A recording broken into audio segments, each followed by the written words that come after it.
Au matin où la nouvelle s'est répandue, un chiffre a immédiatement frappé les esprits. 46 ans. Trop jeune pour un adieu définitif, trop soudain pour que la famille ait eu le temps de se préparer. Le nom de Fanny Biascamano est alors apparu dans les médias locaux, non pas entouré de scandales, mais enveloppé d'un silence lourd et d'une émotion collective rare. Les jours suivants, devant le lieu de la cérémonie, les gens ne sont pas venus par curiosité, ils sont venus avec des larmes et avec de la musique. Des mélodies discrètes, parfois hésitantes, comme si les notes pouvaient dire ce que les voix refusaient encore de formuler. Pourquoi, lors d'un dernier hommage, la musique est-elle devenue aussi essentielle que les mots? Que cherchait-on à exprimer à travers ces accords joués dans la retenue et la pudeur? Fanny Biascamano n'était pas une célébrité mondiale, pourtant sa disparition a provoqué un rassemblement profond, presque instinctif. À 46 ans, une vie encore traversée de projets, de responsabilités familiales, de liens invisibles mais solides. Une femme inscrite dans un tissu humain où chaque absence résonne longtemps. La question centrale n'est donc pas seulement de comprendre comment elle est morte, elle est ailleurs.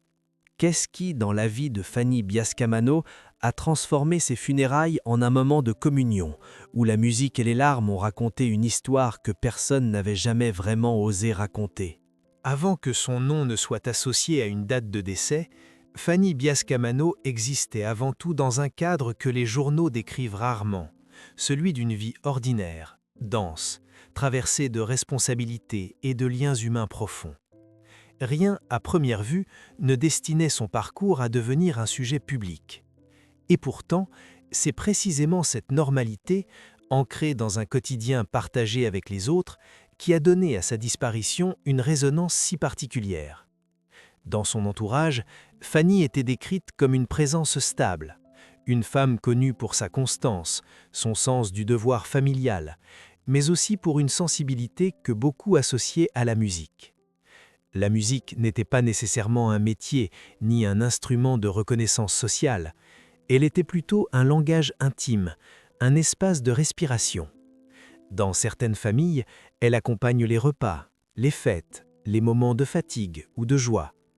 Chez elle, elle semblait faire partie de ces habitudes silencieuses qui structurent une vie sans jamais chercher à se montrer. Les années précédant sa mort dessinent l'image d'une femme engagée dans son rôle au sein de sa famille. Les sources locales évoquent une mère attentive, une proche sur qui l'on pouvait compter, quelqu'un dont la parole avait du poids, parce qu'elle était rare. Ce type de figure n'occupe pas les plateaux de télévision, mais elle joue un rôle central dans l'équilibre de ceux qui l'entourent. Quand une telle personne disparaît, ce ne sont pas seulement des souvenirs qui s'effondrent, mais tout un système invisible de repères. Autour de Fanny Biascamano, la notion de famille dépassait le cadre strictement biologique. Les témoignages recueillis après sa mort parlent d'un cercle élargi, amis proches, voisins, relations construites au fil des années, un tissu social où chacun connaissait sa place. Dans ce contexte, l'idée de célébrité prend une autre forme. Elle n'est pas médiatique, elle est relationnelle. Être connu, ici, signifiait être reconnu. Avant le drame, rien n'indiquait publiquement une rupture, une chute ou un scandale. La vie suivait son cours, marquée par les contraintes ordinaires, les responsabilités quotidiennes, et ce que beaucoup appellent simplement « tenir ». Tenir pour les autres, tenir pour les enfants, tenir pour préserver un équilibre parfois fragile. Cette apparente continuité a contribué à rendre le choc plus brutal. Comment comprendre qu'une vie encore active, encore engagée, puisse s'interrompre sans avertissement? Les proches décrivent aussi une femme qui savait rassembler, pas par des discours, mais par une présence. Dans certaines familles, il y a toujours une personne qui organise, qui pense aux détails, qui anticipe les besoins. Fanny occupait souvent ce rôle. Ce sont ces figures-là qui, lorsqu'elles disparaissent, laissent derrière elles un silence disproportionné. Non pas parce qu'elles faisaient du bruit, mais parce qu'elles empêchaient le silence de s'installer. La musique, déjà, était là bien avant les funérailles. Elle apparaissait dans les moments de partage, dans des souvenirs évoqués après coup. Certains proches parlent de chansons précises, associées à des périodes de vie, à des instants anodins devenus précieux avec le recul. Rien de spectaculaire, mais suffisamment ancré pour que le jour de l'hommage, ce soit naturellement vers la musique que l'on se tourne, comme si elle constituait le fil conducteur le plus fidèle pour raconter ce qu'elle avait été. Dans cette phase de halo, il ne s'agit pas d'idéaliser. Il s'agit de comprendre pourquoi l'image d'une vie apparemment discrète a pu générer une telle mobilisation émotionnelle. La réponse se trouve peut-être dans cette capacité à relier les autres entre eux, à faire tenir ensemble des histoires différentes, à créer, sans le dire, un sentiment d'appartenance. Lorsque la nouvelle de sa disparition a commencé à circuler, beaucoup ont parlé d'incrédulité, pas seulement face à la mort elle-même, mais face à l'idée que cette personne, si présente dans les rouages du quotidien, puisse soudain ne plus être là. Ce décalage entre l'image d'une vie encore en mouvement et l'irréversibilité de la perte a accentué le sentiment de vertige. Ainsi se dessine le contraste central de cette histoire. D'un côté, une existence sans projecteur, sans titre spectaculaire, de l'autre, un vide immense, ressenti collectivement. Ce halo n'est pas celui de la gloire, mais celui de l'importance humaine, une importance qui ne se mesure qu'au moment où elle disparaît. C'est dans cet écart entre la continuité rassurante d'avant et la rupture brutale qui s'annonce que se prépare le basculement. Car si la vie de Fanny Biascamano semblait tenir debout, quelque chose, quelque part, allait se fissurer, et cette fissure allait transformer à jamais le destin de sa famille et de ceux qui l'entouraient. Le basculement s'est produit sans annonce, sans signe avant-coureur perceptible pour ceux qui partageaient le quotidien de Fanny Biascamano. Un jour ordinaire, inscrit dans une chronologie familière, s'est soudain transformé en point de fracture. Les témoignages concordent sur un élément essentiel. Rien ne semblait indiquer que cette journée serait différente des autres. Et c'est précisément cette banalité qui rend la rupture si difficile à accepter. Lorsque la nouvelle de sa disparition commence à circuler, le temps semble se figer. Dans les heures qui suivent, les proches oscillent entre déni et sidération. Les sources locales décrivent une atmosphère lourde, presque irréelle. Les mots manquent, les gestes se répètent mécaniquement. On cherche des explications immédiates, comme si comprendre pouvait atténuer la douleur. Mais très vite, une question s'impose, insistante. Comment une vie encore pleinement engagée peut-elle s'interrompre ainsi ? Les premières informations confirmées par les autorités et relayées par la presse restent factuelles. Un décès à l'âge de 46 ans, une famille prévenue, un cercle proche confronté à l'urgence de l'absence. Rien n'est livré au sensationnel, rien n'est exposé inutilement. Et pourtant, derrière cette sobriété, l'impact émotionnel est immense. Car la mort ne touche pas ici une figure lointaine, mais une présence centrale, un pilier discret autour duquel gravitaient de nombreuses existences. Dans les jours qui suivent, le rythme de la vie quotidienne se dérègle. Pour les enfants, s'il y en a, pour les proches, pour ceux qui dépendaient de cette stabilité, le temps ne s'écoule plus de la même manière. Les routines s'effondrent, les repères s'effritent. Chaque objet, chaque lieu familier devient un rappel brutal de ce qui n'est plus. Pourquoi certaines absences semblent-elles plus lourdes que d'autres ? Qu'est-ce qui, dans ce cas précis, amplifie la sensation de vide ? Les témoignages recueillis évoquent une femme qui assumait beaucoup sans jamais le mettre en avant. Ce type de rôle, souvent invisible, devient soudain criant d'évidence après la disparition. On réalise alors que de nombreuses décisions, de nombreux équilibres reposaient sur elle. La rupture n'est donc pas seulement affective, elle est structurelle. Tout un système familial et relationnel se retrouve fragilisé. Très rapidement, la question de l'hommage se pose. Comment dire adieu ?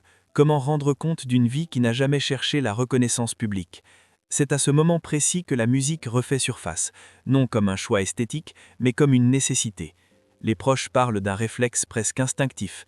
Là où les mots échouent, les notes semblent offrir un refuge. Était-ce une manière de prolonger sa présence, ou au contraire d'accepter progressivement son absence ? Le jour de la cérémonie, l'atmosphère confirme que quelque chose d'inhabituel se joue. Les gens arrivent en silence, certains avec des instruments, d'autres avec des souvenirs précis qu'ils n'avaient jamais exprimés auparavant.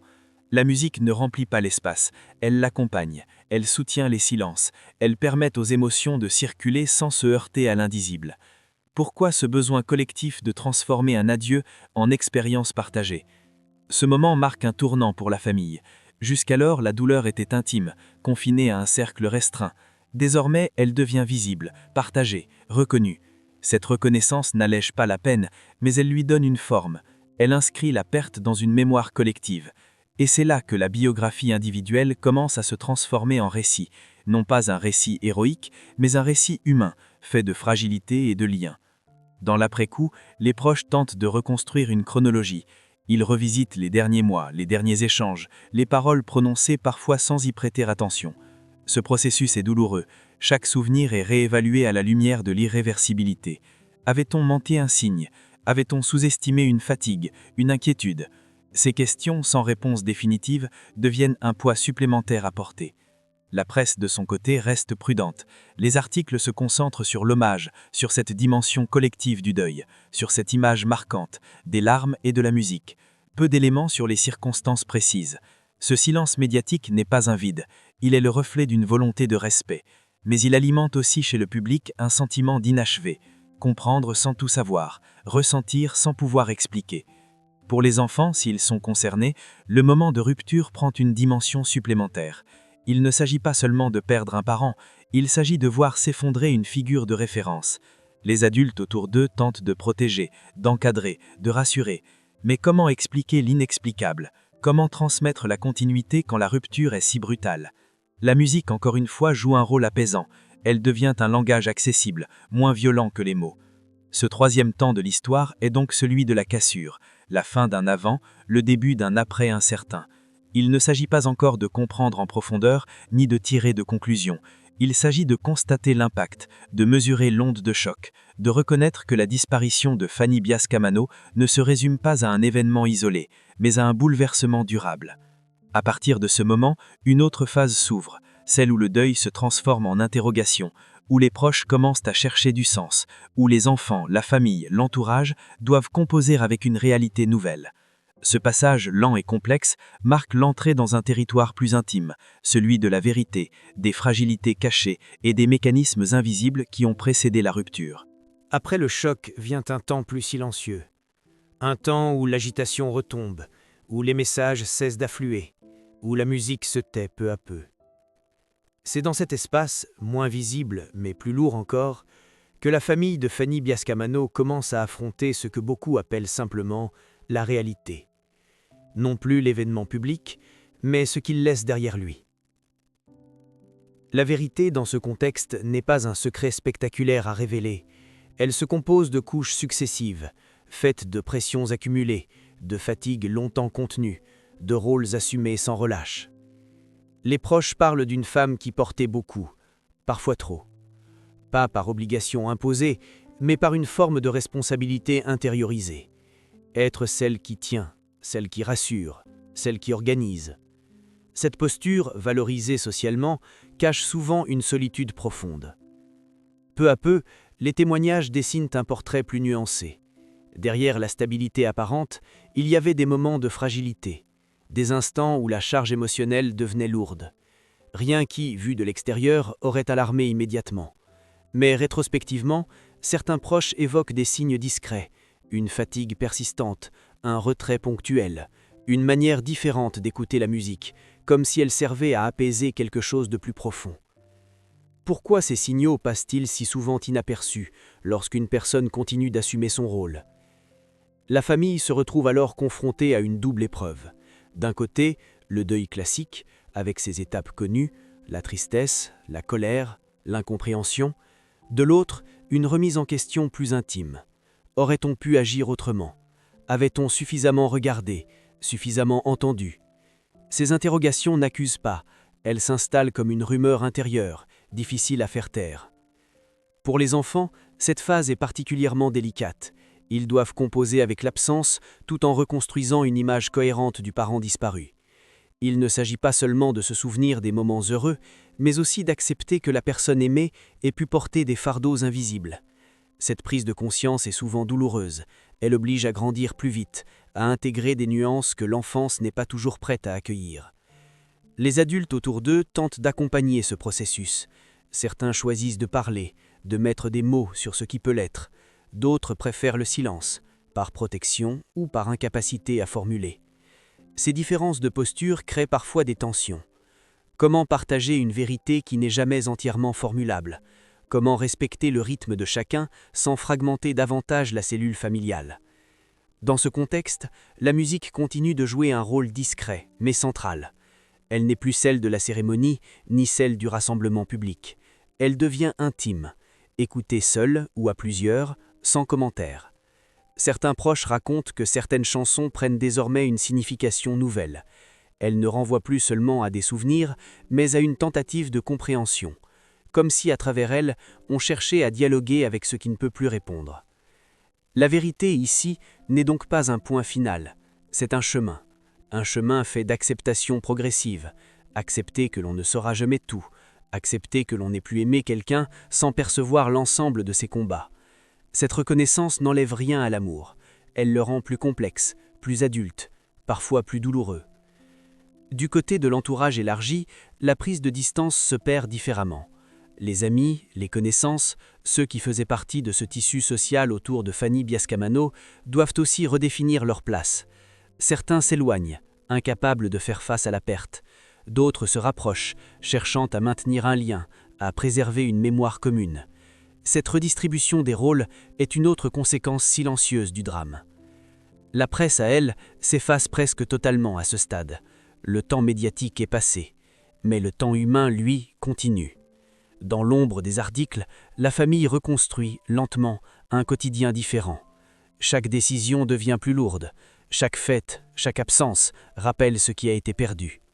Et pourtant, la vie avance, non pas par oubli, mais par nécessité.